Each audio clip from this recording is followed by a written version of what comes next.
happy happy Christmas. Wish you happy happy happy Christmas. அன்பார்ந்த இறைமக்களே, கிறிஸ்துவின் மறுரூப ஜெபக்குழுவின் வாயிலாக இன்று உங்களை சந்திப்பதில் நான் பெரும் மகிழ்ச்சி அடைகிறேன். மக்களை சந்தோஷமாக இருக்கீங்களா? நிறைவாக இருக்கீங்களா? மகிழ்ச்சியாக இருக்கீங்களா? மன அமைதியாக இருக்கீங்களா? இல்லை மக்களே, சந்தோஷம் இல்லை, மகிழ்ச்சி இல்லை, மன அமைதி இல்லை, ஆறுதல் அளிப்பா யாரும் இல்லை. ஏனென்றால் தூத்துக்குடி வந்த நிலை அப்படி இல்லையா? ஆனால் இன்றைக்கி என்ன நாள்? கிறிஸ்மஸ்ஸு, கிறிஸ்து பிறந்த நாள் இல்லையா? அப்போது அவர் முன்கூட்டியே ஒவ்வொரு நேரமும் சொல்கிறாரு, நம்ம ஆயத்தமாக இருக்கணும், எல்லா வகையிலையும். நம்ம உலகப்பிரார்த்தன மக்களே ஓடிக்கிட்டே இருந்தோம் இல்லையா? நம்ம அவரை தேடினா எப்படி தேடணும்? இரு நிலையில் தேடணும். ஒரு பக்கம் செல்வம், ஒரு பக்கம் அவரை தேடணும். ஒரே நிலையில் தேடி இருக்கிறவங்கெல்லாம் எப்படி இருப்பாங்க? இறைவனுக்குள்ளே இருக்கும்போது அவர் பார்த்துக்குருவாருன்னு இருப்பாங்க. அப்படி தானே? எல்லா இடத்துலையும் வெள்ளம், தண்ணியும் எப்படி பாருங்கள், எவ்வளவு உயிர் சேதம் இல்லையா? ஆனாலும் ஆண்டவர் இன்றைக்கி நம்மளை பேச வச்சுருக்காருன்னா அதனுடைய கிருபையும் வல்லமையும் தான் இல்லையா? மக்களை அனைவருக்கும் கிறிஸ்மஸ் நாள் வாழ்த்துக்கள். ஏனென்றால் விடியல் நம்மளை தேடி வருகிறது. அவர் வந்தால் தான் நமக்கு ஒரு மீட்பு உண்டு இல்லையா? அப்படி இல்லைன்னா இல்லை. இன்றைக்கி என்ன செய்தி தாரார் பார்ப்போமா? இறைவாக்கினர் எசியா எழுதிய நூல் அதிகாரம் 9 இறை வார்த்தை 2 மற்றும் 6, 7. காரில் நடந்து வந்த மக்கள் பேரொளியை கண்டார்கள். சாவின் நிழல் சூழ்ந்துள்ள நாட்டில் குடியிருப்போர் மேல் சுடர் ஒளி உதித்துள்ளது. ஏனென்றால் காரில் தான். ஏன்னா பாருங்கள், கரண்ட்டு கிடையாது. முன்னால் நாம் ஆதியில் வாழ்ந்தப்போ எப்படி வாழ்ந்தோம்? மண்ணெண்ணெய் விளக்கு வச்சுருந்தோம் இல்லையா? அப்புறம் அப்படியே படிப்படியாக முன்னேறும் போது ஒரு சொகுசான வாழ்க்கை. கரண்ட் இல்லாமல் இருக்க முடியல, ஃபேன் இல்லாமல் இருக்க முடியல, அப்படி தான் இருந்தோம். ஏசி இல்லாமல் இருக்க முடியல. ஆனால் 5 நாள் கரண்ட் இல்லாமல் நாம் என்ன பாடுபட்டோம்? மெழுகுதிரி கொளுத்தி இருந்தோம். உண்மையா மக்களே? ஆம் மக்களே. ஏனென்றால் அந்த அப்படி அனுபவிக்கும் போது இது லேசானது தான் மக்களே. ஆமாம், இது நமக்கு ஒரு முன்னோட்டம். நமக்கு இப்போ கொடுத்தது ஒரு முன்னோட்டம். இதுவரைக்கும் இல்லாத அழிவு தூத்துக்குடியில் இல்லையா? அப்போ நம்ம எப்படி இருக்கணும்? இறைவனை தேடணும் மக்களே. ஒவ்வொரு நொடி பொழுதும் உம்முடைய சித்தம், உம்முடைய சித்தம், உம்முடைய சித்தம்னு சொல்லும்போது கண்டிப்பாக அவர் நம்மளை பாதுகாப்பார். அதான் காரில் நடந்து வந்த மக்கள் பேரொளியை கண்டார்கள். இயேசுவை காணும்போது, இயேசு வழி நடக்கும்போது, அப்போ நமக்கு என்ன இருள் சூழ்ந்தாலும், எந்த நாட்டில் குடியிருந்தாலும் அவருடைய ஒளி நம்ம மேல் ஒளிரும் இல்லையா? அதுபோல் பாருங்கள் 6, 7 பாருங்கள். ஏனெனில் ஒரு குழந்தை நமக்கு பிறந்துள்ளார், ஒரு ஆண்மகவும் நமக்கு தரப்பட்டுள்ளார். ஆட்சி பொறுப்பு அவர் தோள்மேல் இருக்கும். அவர் திருப்பெயரோ வியத்தகு ஆலோசகர், வலிமை மிகு இறைவன், என்றுமுள்ள தந்தை, அமைதியின் அரசர் என்று அழைக்கப்படும். அவரது ஆட்சியின் உயர்வுக்கும் அமைதி நிலவவும் அவரது அரசின் வளர்ச்சிக்கும் முடிவே இராது. தாவீதின் அரியணையில் அமர்ந்து தாவீதின் அரசை நிலைநாட்டுவார். இன்று முதல் என்றென்றும் நீதியோடும் நேர்மையோடும் ஆட்சி புரிந்து அதை நிலைபெறாது உறுதிப்படுத்துவார். படைகளின் ஆண்டவரது பேரார்வம் இதை செய்து நிறைவேற்றும். ஆம், ஏனென்றால் விடியல் நம்மளை தேடி வருகிறது. நாம் காரில் வாழ்ந்தோம். அதாவது ஒவ்வொரு நாளும் சொல்லுவோம், நம்ம இருள் சூழ்ந்த பள்ளத்தாக்கில் நான் நடக்க நேர்ந்தாலும் தீமை எனக்கு எதுவும் வராதுன்னு சொல்லி இருக்கோம். ஆனால் நம்ம 5 நாளும் இருள் சூழ்ந்து தான் இருந்தோம்.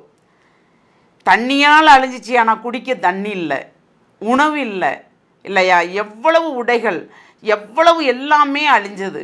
நமக்கு இப்போ உலகத்தில் தேவையான வைத்திருக்கிறது அனைத்துமே ஒன்றுக்கும் உதவாமல் போனது. அப்போ எதுக்காக? நமக்குன்னு தேடினது எல்லாமே ஒன்றுமில்லாமல் போச்சு இல்லையா? இப்போ நாம் அவரை தேடும்போது கொஞ்சமாவது நமக்கு பாதுகாக்கப்படும். இப்போ இழந்ததெல்லாம் நம்ம மீட்டும் போது அது என்ன? அதுக்கு இன்னொரு உழைப்பு வேணும். உழைப்பு எங்கே? ஒன்றுமே இல்லை, வருமானமே இல்லை நமக்கு. உணவு யாராவது ஒரு பொட்டணம் தரமாட்டாங்களாங்கிற சூழ்நிலையில் இருந்தோம் நம்ம. அதான உண்மை. ஏன்னா இப்போ தண்ணியால் அழிஞ்சது தூத்துக்குடி, நமக்கு குடிக்க தண்ணி இல்லை. இயேசு பிறப்போட இப்படி ஒரு நிலைமை வரும்னு யாரும் நினச்சி பார்த்தோமா? அதான் நினையாத நேரத்தில் எல்லாமே நடக்கும். யார் கணிச்சாலும் இறைவன் திட்டம் எதுவோ அது மட்டும்தான் நடக்கும். மனிதன் நான் சொல்லலாம், நான் அறிவாளி, நான் ஞானி, நான் விஞ்ஞானி, எல்லாமே சொல்லலாம். ஆனால் நமக்கு மேல் இறைவன் ஒருவர் இருக்கிறார் இல்லையா? அந்த இறைவன் தான் நம்மளை வழிநடத்த வேண்டும். அவர் தான் நம்மளை பாதுகாக்க வேண்டும். அவர் தான் நம்மளை பலப்படுத்த வேண்டும். இன்று இந்த இறை செய்தியை கொடுப்பதற்கு நம்மளை உயிரோடு வைத்திருக்கிறாரே, உங்களை கேட்பதற்கு வைத்திருக்கிறாரே, அதற்கு நாம் நன்றி சொல்ல வேண்டும். நன்றி சொல்லுகிறோமா? ஓயாது நன்றி சொல்லும் போது நமக்கு ஒரு நிறைவான ஆசீர் உண்டு. ஏனெனில் ஒரு குழந்தை நமக்கு பிறந்துள்ளார், ஒரு ஆண்மகவும் நமக்கு தரப்பட்டுள்ளது என்ற அவர் தான் எல்லாமே நமக்கு இனிமே. அவரை அன்றி ஒன்றுமே இல்லை. நம்முடைய பாவங்கள், குற்றங்கள், குறைகள் அனைத்தையும் நம் முன்னோருடைய பாப சாபங்கள் அனைத்தையும் வாங்குவதற்காக வருகிறார். ஆண்டுதோறும் பிறப்பதுதானே என்று நீங்கள் அசால்ட்டாக இருக்கலாம். இல்லை மக்களே, நம் கண் முன்னால் நிற்கிறது மரணம். மறிக்க மாட்டோம் என்று இருந்தவர்கள் எல்லாம் இப்பொழுது எவ்வளவு பேர் மறித்தார்கள் இல்லையா? அந்த மரணம் எந்த அளவுக்கு நம்மளை சூழ்ந்து நின்றது, அது எவ்வளவு நம்மளை வேதனைப்படுத்தியது, நம்மளை அருகில் இருந்தவர்கள் எப்படி இருந்தார்கள் இல்லையா? அதையெல்லாம் நாம் நினைக்கும் போது நாம் நம்மளை உயிரோடு வைத்திருக்கிறாரே, அது ஒரு லேசான காரியம். இதற்கு முன்பு ஒன்றுமே இல்லை நமக்கு. நாம் எப்படி இருப்போம்? ஏனென்றால் அவர் கண்டிப்பாக நீதி கேட்பார், அமைதியை தருவார். ஆனாலும் நாம் இப்போது அமைதியற்று இருக்கிறோம். இழந்தது ஏராளமாக இருக்கலாம்.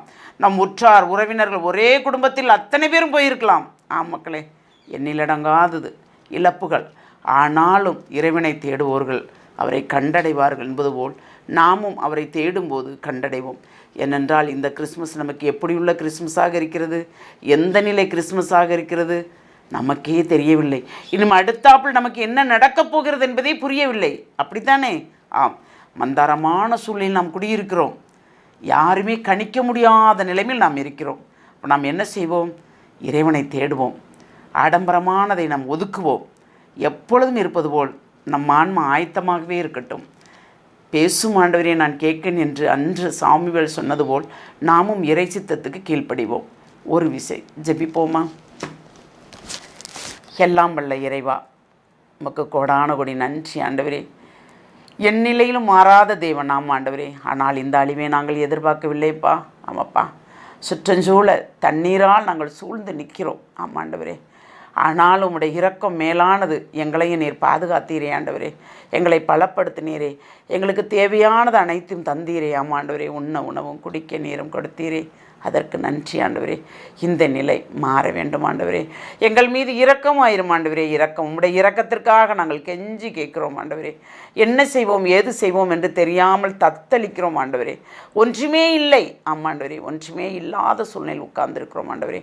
ஆனால் எல்லாம் வல்லவர் எங்களோடு இருக்கிறார் என்ற அந்த பெருமை மட்டும்தான் எங்களோடு இருக்கிறது. இந்த நிலை மாறி விடியல் எங்களை தேடி வருவது போல் ஆமாண்டவரே, நீர் எங்களுக்கு அன்று இடையர்களுக்கு செய்தி சொன்னது போல் ஆமாண்டவரே, உன்னதங்களிலே மாட்சி உண்டாக என்று சொன்னது போல் எங்களுக்கும் அந்த செய்தியை கொடுத்து நீர் எங்களை நிறைவாக வழிநடத்துவீர் என்று நாங்கள் விசுவசிக்கிறோம் ஆண்டவரே, நம்புகிறோம். அந்த நம்பிக்கையின் பேரில் எங்கள் அனைவரையும் முழுமையாக உம்முடைய இரக்கத்துக்குள் ஒப்புக் கொடுக்கிறோம். ஜெபம் கேட்கும் நல்ல பிதாவே. ஆமேன், ஆமேன், ஆமேன். Happy, happy, happy Christmas. Wish you happy, happy, happy Christmas. உங்கள் அனைவருக்கும் என்னுடைய வாழ்த்தையும் வணக்கத்தையும் கூறிக்கொள்ளுகிறேன்.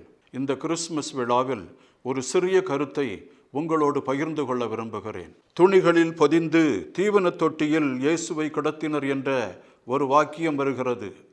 இந்த வாக்கியத்தின் பொருளாக ஃபுல்டன்ஷின் என்ற ஆயர் அவர்கள் சொல்லுவார்கள், இந்த துணியானது ஒரு பெரிய கடவுளை பொதிந்திருக்கிறது, மறைத்து வைத்திருக்கிறது. அந்த துணிகளின் வழியாக கடவுளுடைய சாயலையும் அன்பையும் நாம் பார்க்க வேண்டும். அவர் நம்மை தேடி வந்திருக்கிறார், அவர் நம்மை அன்பு செய்கிறார், நம்மோடு பேசுகிறார், நம்மோடு உலா வருகிறார், நம்மை அரவணைக்கிறார். இவைகளை எடுத்து சொல்வதுதான் இயேசு கிறிஸ்துவின் பிறப்பு. ஆனால் அது நமக்கு மறைக்கப்பட்டிருக்கிறது. ஞானிகள் அவரை கண்டுகொள்ளவில்லை. ஏழை இடையர்கள் அவரை கண்டுகொண்டார்கள், பாமரர்கள் அவரை கண்டுகொண்டார்கள். இதயத்தில் நேர்மையும் தூய்மையும் உள்ளவர்கள் அவர்களை கண்டுகொண்டார்கள். ஏழைகளிலே எப்பொழுது நாம் இறைவனுடைய பிரசன்னத்தை காண்கிறோமோ, இயேசு அங்கே பிறக்கிறார். நாம் இயேசு பிறக்கிறார் என்பதை பல இடங்களில் குடில்கள் வைத்து ஜோடனைகள் வைத்து பார்க்க விரும்புகிறோம்.